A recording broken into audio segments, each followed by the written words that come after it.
కార్తీక పురాణము 6వ అధ్యాయము దీపదాన విధి మహాత్మ్యం.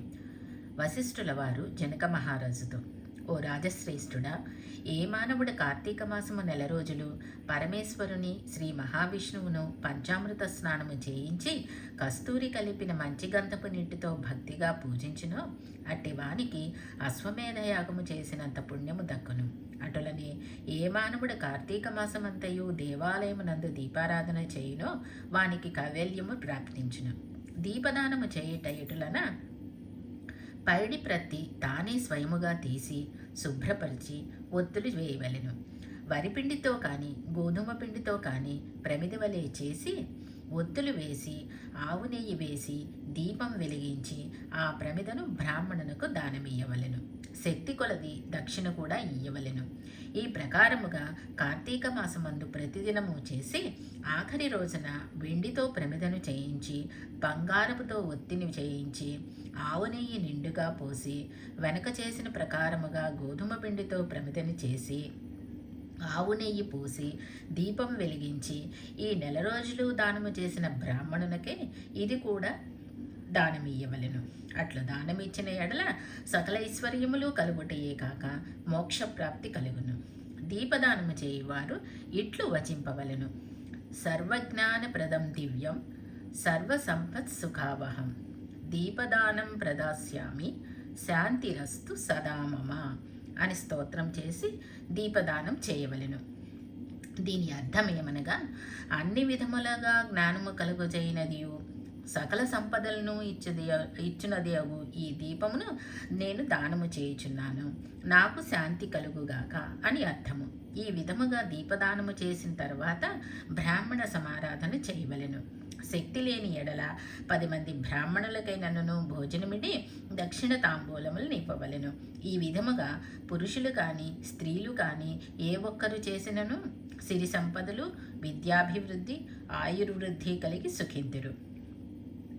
దీనిని గురించి ఒక ఇతిహాసము కలదు, దాన్ని వివరించదును, ఆలకింపుడు అని వశిష్ఠుడు జనకునితో ఇట్లు చెప్పసాగను. లుబ్ధవి తంతువు స్వర్గమునకేగుట.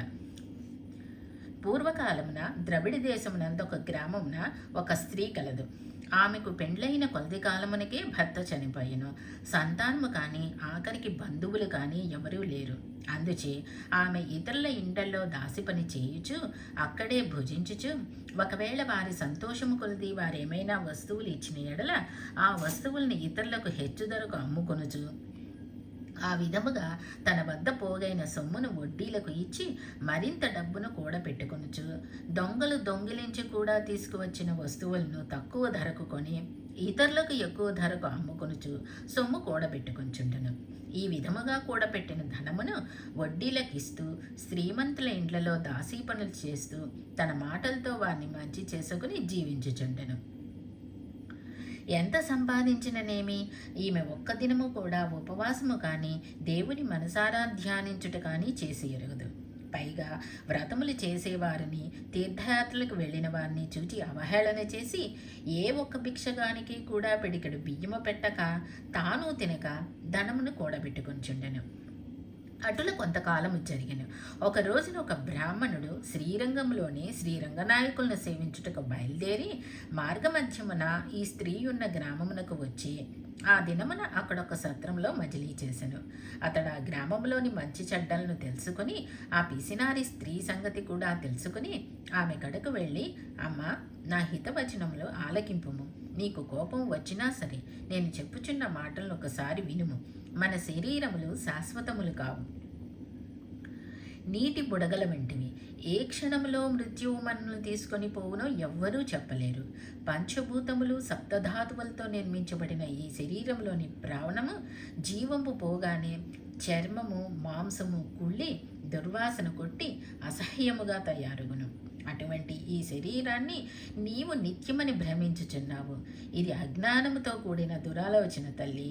నీవు బాగా ఆలోచించుకొనుము. అగ్నిని చూచి మిడత దానిని తిందామని భ్రమించి దగ్గరకు వెళ్ళి భస్మమగుచున్నది.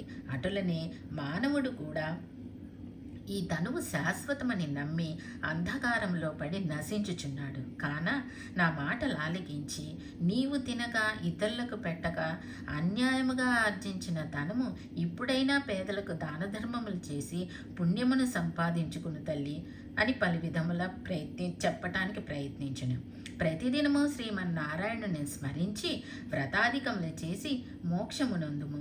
నీ పాప పరిహార్థముగా వచ్చే కార్తీక మాసమంతయు ప్రాతకాలమున నదీ స్నానం ఆచరించి దాన ధర్మములు చేసి బ్రాహ్మణులకు భోజనము పెట్టినచో వచ్చే జన్మలో నీవు పుణ్యవతివై సకల సౌభాగ్యములు పొందగలవు తల్లి అని ఉపదేశమిచ్చెను. ఆ వితంతువురాలు బ్రాహ్మణుడు చెప్పిన మాటలకు తన్మయురాలై మనస్సు మార్చుకుని నాటి నుండి దాన ధర్మములు చేయుచు కార్తీక మాస వ్రతం ఆచరించుడిచే జన్మరాహిత్యమై మోక్షమునొందెను. కావున కార్తీక మాస వ్రతములో అంత మహాత్మ్యమున్నది. ఇట్లు స్కాంద పురాణాంతర్గత వశిష్ఠ ప్రోక్త కార్తీక మహాత్మ్యమందలి 6వ అధ్యాయము 6వ రోజు పారాయణము సమాప్తము. ఓం నమః శివాయ.